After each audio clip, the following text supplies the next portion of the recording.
Let's switch to student loans. We have a motion to move AB 376. Thank you. AB 376 is about student debt. And in the state of California, just in the state of California, we have 100. And I'm just going to ask if folks can just quietly move out so we can hear the testimony. Thank you, Assemblymember Stone. We have $134 billion in outstanding student loan debt with 3.78 million borrowers in California. We also know that this level of debt is second only to home mortgages, and it is essentially entirely unregulated. Home mortgages are regulated, credit card industry regulated. There's so many other aspects of it where consumers have protections, but not in student loan debt. And this has reached a really crisis levels across the country. Now, the federal government was set up to try and start to regulate this. In fact, the student loan servicing bill, which was passed a couple of years ago, we had intended to tailor that to federal regulations, but then federal regulations, poof, went away. So the federal government is providing no assistance whatsoever to consumers, and this is now being left more and more to states. So the state of California has the most comprehensive student loan licensing program that is being implemented through the Department of Business Oversight. But there still is a large gap. The Consumer Financial Protection Bureau has been defunded to a point where it essentially does not exist. And the state of California does, in fact, I know we were interested in this, need a consumer-facing regulatory organization in order to complete what's necessary to protect consumers and really help manage the consumers' debt, the financial situations that they have out there, so that organizations are not taking undue advantage of consumers. So what does AB 376 do with respect to student loans? Firstly, we're not talking at this point about decreasing student debt by putting money into the system or finding ways, which we do need to do, to ensure that students are not being burdened by significant debt. But we need to be putting in place protections for Californians that have been lost due to the rollbacks at the federal level. We need to define protections for the borrowers so that they know what their rights are and the protections that are available to them, because too often the servicers are not giving correct information to essentially their clients, who they feel absolutely no responsibility towards, about how to manage their debt. And when the student loan borrowers go to their services to try and understand what their rights are, what the rules are, how that they can manage the debt, they are often given information that leads to higher interest rates, leads to prolonging the debt in ways that are not helping them come out of debt. This bill is about transparency. This bill would create a student borrower advocate in our state to really start to look at how we can better protect this level of consumers in our state, get our hands around this amount of debt as we then work to try to lower it and find better ways to ensure that people can get through school without carrying the debt, and then those who are carrying the debt are treated fairly, know what their rights are, and know how to manage their responsibilities. And with that, I ask for an aye vote. Madam Chairwoman, members of the committee, my name is Seth Frotman, and it is an honor to be testifying before this committee once more, as it demonstrates how California is a national leader in protecting student loan borrowers. As the former top federal regulator for the student loan market, I am here to tell you that we are at a crossroads. Down one path, our leaders choose to stand up for the millions of Americans struggling under historic debt. Down the other, the student loan industry has free rein to run roughshod over a generation of student loan borrowers. It has never been more important that states choose the right path. Millions of families depend upon it. Today, 3.7 million Californians collectively owe more than $140 billion in student loan debt. More than 500,000 of these borrowers are at least 2 student loan payments behind. People across California are hurting, and they need your help. Federal and state law enforcement officials in courthouses across the country have documented how the student loan industry has failed every type of borrower with every type of loan, from her first bill until her last payment. We see student loan servicers rip off service members and veterans, lie to public service workers, trick older Americans into years of unexpected debt. And unfortunately, I could go on and on. I came to Sacramento today to make one simple point. The federal government is not going to ride to the rescue. There is no cavalry on the horizon. I have seen firsthand how far Betsy DeVos and the entire Trump administration will go, utilizing the full power of the federal government to the detriment of 44 million Americans, including 3 million right here in this state. But fortunately, these borrowers, the state of California has the power to stand up for its citizens. Assemblymember Stone's legislation does exactly this. So I'd just like to close with this. You will hear from industry that California cannot act, that Betsy DeVos has it under control, that there is already a robust set of protections in place, but industry is wrong, deceptively and dangerously wrong. You will hear that states like California should step aside and let the federal government handle, quote, a federal asset. But California student loan borrowers are a California asset, its greatest asset. California has the power to act. Californians are depending on it. Thank you.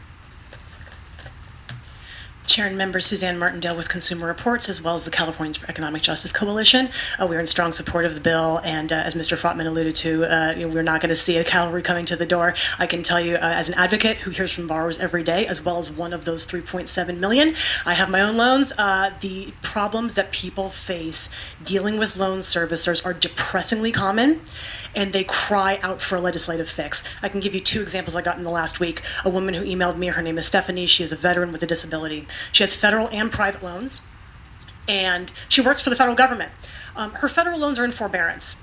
This is a woman who clearly would qualify for public service loan forgiveness, but her servicers have never given her the paperwork. She tried to figure it out on her own. She sent something in, but she's not sure if the Department of Education got it, and she's been waiting for months. Well, her federal loans are accruing interest as we speak, and she's clearly should be on the path toward public service loan forgiveness, a veteran or with a disability who might even, if her disability is deemed severe, qualify for a loan discharge on those federal loans, but her loans are growing bigger every day.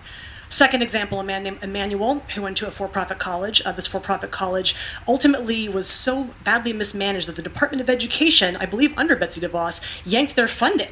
They no longer qualify for Title IV financial aid. This person probably qualifies for a loan discharge, at least on their federal loans, on the basis of a borrower defense because they were misled and did not get the education they were promised. However, his loans are all in forbearance. He's not making any payments, and his debt is growing to this day. And finally, I'll just say very briefly, I've been in repayment on my loans for almost a decade. I am in repayment and managing to keep up with it, but almost every year I have a paperwork problem too, where I have delays, the servicers lose my paperwork, they put my loans into forbearance without even asking me, and as a result, I owe more now than when I graduated 10 years ago. So if it can happen to me, and I work on this for a living, it can happen to literally anybody, and that is why it is high time that California stepped up, as it is well poised to do with Mr. Stone leading this charge, and so we are strong in support of the bill and really appreciate his leadership. Request an aye vote.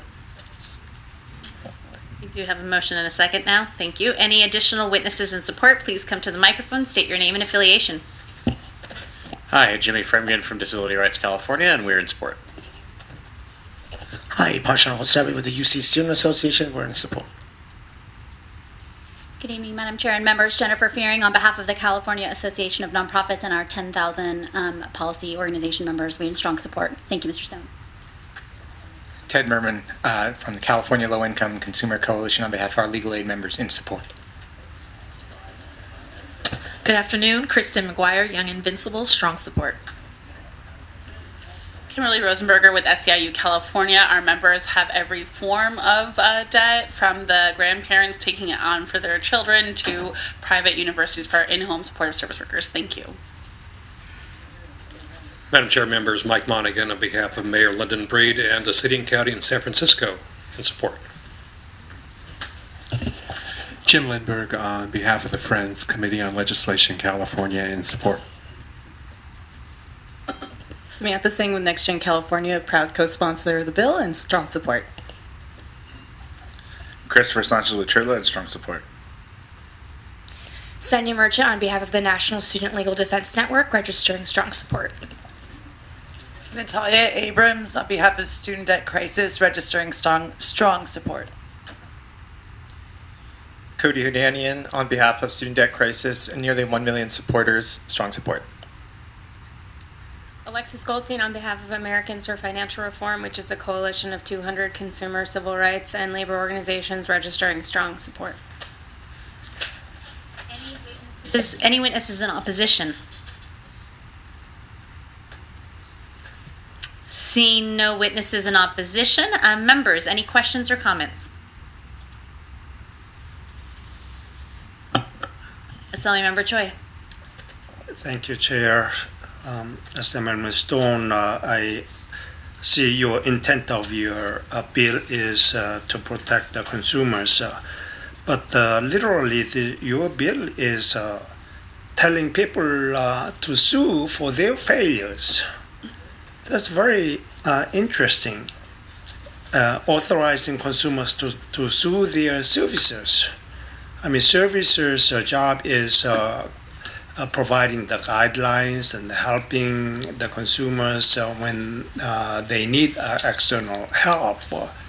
But when the person is in the position who may have some difficulty, then I think they may fall on this kind of a bill, and it allows me to sue my service provider and just encouraging lawsuits. I don't know how strange this bill is encouraging. Otherwise, if there's any misconduct without telling them to sue, they will obviously sue. That's an astonishing question, and I think the only answer I can give you is here's a direct quote from the largest student loan servicer in the country. This is a direct quote. There is no expectation that the servicer will act in the interest of the consumer. That is a direct quote. The servicers feel absolutely no obligation to act in the interest of the consumer. So if we are providing tools for that consumer to take action for themselves, or under this bill, especially tools for local prosecutors, DAs, others to take action on behalf of consumers, then I think that's a very good thing. So I would just like to say briefly, so while I worked at the Consumer Financial Protection Bureau, we received 60,000 complaints from student loan borrowers over the course of little more than 7 years. And what those complaints really showed was that these were borrowers desperately trying to pay back their bills. These were borrowers who were reaching out for help after their loan got lost in a servicing transfer, who knew that they worked in public service and were entitled to have a little bit of their loan forgiven because of promises made by the federal government. The example that I had nearly unanimously were borrowers actually trying to do the right thing, actually trying to make good on their debt. And when they reached out to their student loan company, they got no information, conflicting information, or downright wrong information. And I think what Assemblymember Stone's bill does is ensure that these borrowers have an avenue for recourse for mistakes that could cost them literally $100,000. Not because they did anything wrong. They took on the debt we asked them to. They entered fields that we encouraged them to. And when they were trying to simply get the relief and the protections that they were promised, a very large out-of-state company, because it was in their financial interest to do so, gave them bad information. And I think what this bill does is create a path by which people who've had their financial lives ruined have some recourse to try to get some justice. My question is, are these loan service providers are licensed, right? So we are going through the process right now in the state of California of trying to get them licensed so that we have some standards to be able to try to hold them accountable. Even if we can do that, they're not exhibiting the kind of behavior with respect to the borrowers who you would think would be their customers to help them manage and get out of debt. The decisions that they are facilitating with their borrowers keep the borrowers in debt longer than they need to be, put them into forbearance instead of solutions for getting out of debt that just keep the interest ticking up and up and up and up. So they're operating in their own best interest, not in the interest of the borrowers. So we're trying to flesh out the licensing system. And so far, many of these student loan servicers are not cooperating with the State Department of Business Oversight as the law that was passed requires them to do.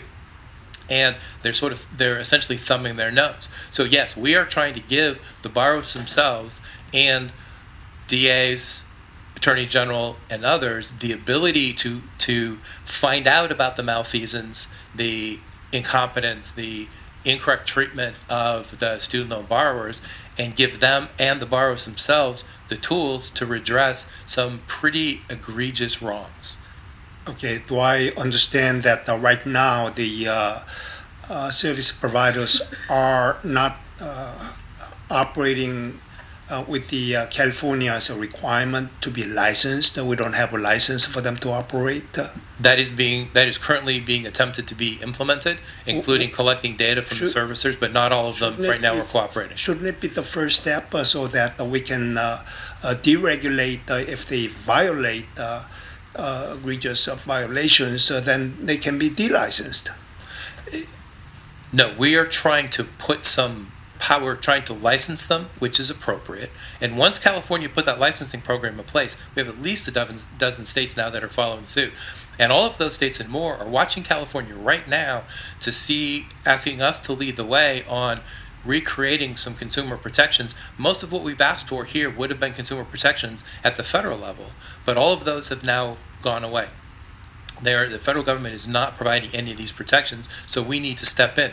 So licensing, that's what we had talked about the sort of the two faces of protections for consumers. And one is having a licensing scheme that faces the servicers, the regulated industry, and works with them to make sure that they're doing their best job. The other then would be consumer facing, that's this piece, that looks to give tools to consumers to protect them and give them the ability to redress the wrongs that are happening. So we have a licensing structure, which is a regulatory structure to try and hold the servicers accountable, and then we give specific rights to the student loan borrowers themselves to be able to redress the grievances that they have when the licensees, in this case, or the student loan borrowers, to the extent that they get licensed in that program, can become successful, that the student loan servicers then are held accountable for the essentially the what they are supposed to do under our laws and under the sort of fading federal structure. Assemblyman Stone, are you carrying that bill licensing? That is the state, that's currently the law in the state of California. Yes, I did carry that bill a couple of years ago. Okay, what's the status? It is being implemented currently by the Department of Business Oversight. Oh, it has gone into effect yet? It has gone into effect. Okay, if that's the case, then when they violate the licensing body, whoever the consumer affairs, obviously, can just take away their license rather than telling this is like encouraging frivolous lawsuits. Oh, not frivolous lawsuits by any stretch of the imagination. This is empowering student loan borrowers who have been wronged to be able to get redress for how they have been wronged. Without this bill, people cannot sue them? No. I thought that they can sue for any reason. If there's an obvious mistake or omissions, they will sue. Potentially, but that's a bit nebulous. What we're doing by this bill is creating the framework of rights and responsibility and creating a student loan advocate in the state of California to make sure that we have a broad look and a point for student loan borrowers to come to the state of California, ask questions, get correct information, and be informed of what their rights are. Thank you, sir. Thank you. Members, any other questions or comments? Thank you, Assemblymember Bauer-Cahan. Yeah, I just want to say that, it's, I'm going to sound old when I say this, but it is astonishing the amount of debt students are graduating with today. It's so much more than when I graduated. And these service providers, in a lot of cases, are making money off the backs of California students. And the least we can do for California students is provide them with the rights and the guarantees that they will be treated fairly and that they will be able to pay back their loans when they want to. And so I want to thank Assemblymember Stone for bringing this bill. Yeah, I want to thank Assemblymember Stone as well, because I think oftentimes we don't spend time educating people about their rights. and they think they're vulnerable, and they are vulnerable to anybody who comes along, and they feel like this is what they get, and oftentimes there's a high level of frustration among people that they can actually advocate for themselves, get some fairness and some justice in this whole process. And so I think it's very important. Student loan debt has become big business. We know that. Much more than when I went to school. As I said, I got everything for $1,250. You know, I actually wrote them a check and thanked them. You know, and that's, you know, for 3 degrees, you can't do anything better than that from University of California. But that was in an era when people believed in students and believed that we should only have as much debt or grants or loans that was required, and when our fees were reasonable, because we believed that educating kids in California was a responsibility of Californians. And we benefited from those folks who went to school and got these degrees. My fear and my concern is that as I listen to young people, or that when I was at the university, or just young people in the streets, that they're beginning to calculate and decide that going to college is not worth it, because if they end up with a debt that's enormous, then they can't pay it off, and so it becomes a downward spiral. And they look at their colleagues who've gone to college with this debt, and now they say, oh, look, he's paying all this debt, I'm working a job, doing whatever I'm doing, and I'm doing better. And so I think the optics of having our students so deeply in debt as a result of getting a college degree is something that California cannot afford to have. And that's and this is from looking at my age, looking at what college degrees meant to my generation and many of your parents' generation, that it was really the golden ticket to a better life than those who didn't go. And so as a result, but now I listen to young people and they're actually calculating, because they have friends who are in debt for $100,000 or whatever it is, and it keeps escalating and escalating. And there doesn't seem to be a way out of it other than to go into default, and then that ruins your life for a significant period of time. And so kids are smart, and they're beginning to realize that maybe it doesn't factor out, which is unfortunate, because if you're a poor kid, you need something to give you a leg up. You know, you need that degree to basically define and give you some parameters of your future. And so I'm concerned, and I think this is great that we're doing. We're not telling people that they don't have to pay their debt and so forth, but there are some rights that they have. And they should need to be much more conscious in terms of those who are giving loans as to who you're giving it to, and whether or not you're over giving loans to young people and all those kinds of things. But I think it's extremely important. And it's not just because it's a fair issue, so forth and so on, but I look at it in the larger sense of what message do we send in California to young people who go to college. Is it really worth it? And they're beginning to tell me that it's not, that the cost of it is too great, and their friends who went to college have this tremendous debt that they don't have, and on and on and on. So I think we want to send the right message. California and traditionally has done that in terms of making our community colleges, our CSUs, and our UCs affordable, and saying we have college for everyone, and that college really drives California and the innovation and everything we have here. So we cannot afford to allow ourselves to continue down this path that says that it's not worth it, and that our young people are becoming vulnerable. So thank you for taking the lead on this. I appreciate it, and I look forward to this getting to the floor and passing. Thank you. Thank you.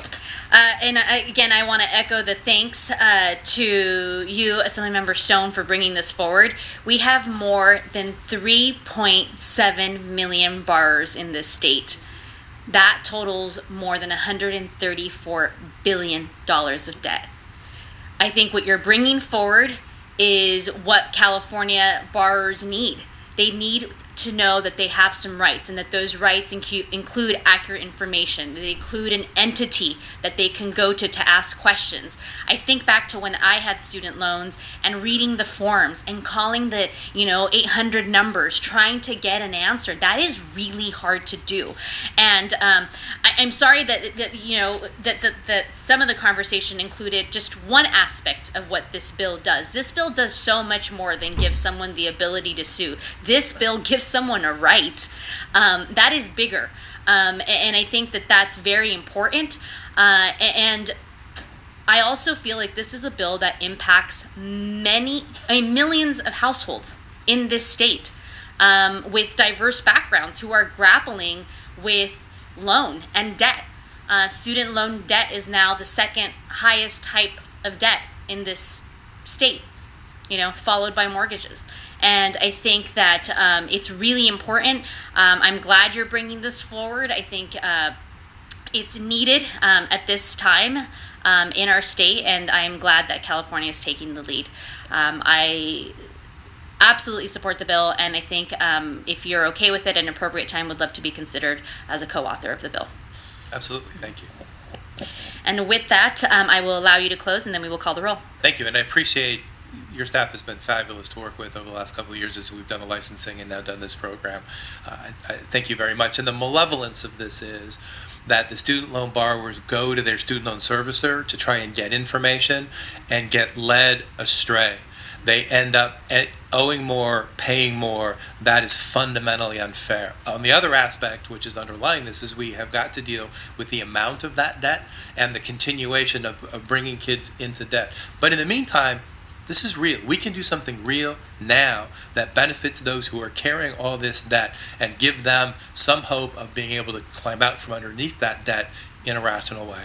And thank you. I respectfully ask for your aye votes.